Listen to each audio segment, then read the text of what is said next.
Hi there, Jamie Goode here, and I'm going to be talking about champagne and tasting a couple of examples. First of all, champagne glasses. Traditionally we use a flute. Flutes are fine, and I quite like drinking out of them. They're very pretty, and they're quite good to taste out of, but actually I prefer to use a glass like this for tasting. This is the Roederer Sangiovese Riesling Chianti glass, the one that's used by default at most professional wine tastings now. And this is it's a good glass because it's just a consistent glass that we're used to tasting out of, and it works pretty well for fizz. So the two fizzes, I'm going to compare two fizzes that are both quite well known. First of all, Louis Roederer, and this is the basic non-vintage wine. And it's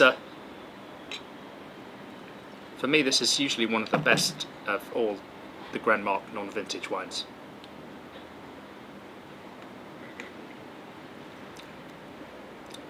And tasting champagne is, if you're used to tasting wine, champagne can be a bit more difficult because it's very different sorts of flavours and you're judging it quite differently. And kind of the aromatics of champagne as well, they're different to wine because it's not just the smell, it's also these tiny little aerosols that are coming up as the bubbles burst. And so you're actually getting a sensation of the champagne in your nose that comes from these tiny little aerosols that are released from the surface and go into the air just above the surface of the liquid. And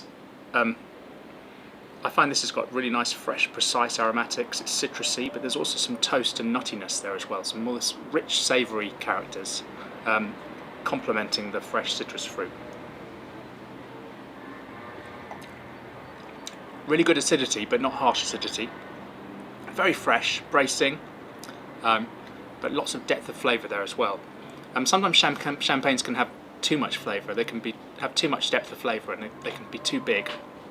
And they can become a bit clumsy, but this has preserved that sense of finesse and precision that I really love in champagne. So pretty good, I like that.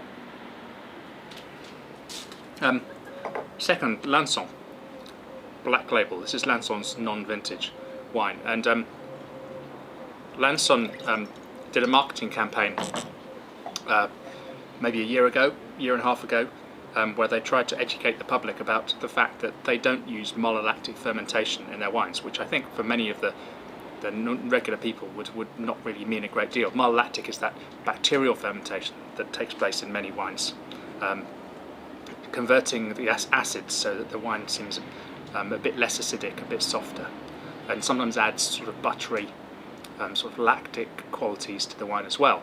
Well, Lanson, their base wines, they don't go through malolactic, and they say this is to preserve the acidity, the keenness, the freshness of the wine.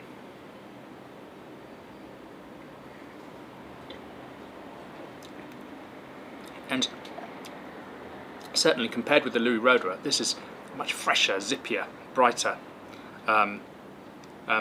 tending towards searingly acidic.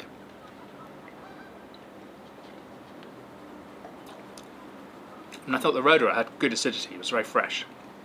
This is even more acidic, but it's not too bad. It's lemony and fresh and fruity, very direct. But I think it works quite well as well. It's a different style. Laser sharp.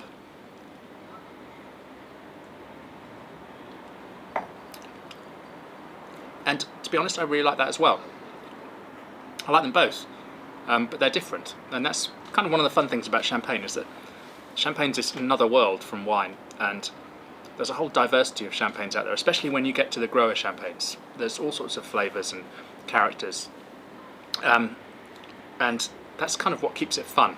That's what keeps wine fun, the fact that there's lots of different flavour experiences out there to enjoy. And I like both of these. They're both very good wines, and both readily available, and it's really a stylistic choice. What do you prefer? Anyway, thanks for listening, and see you next time.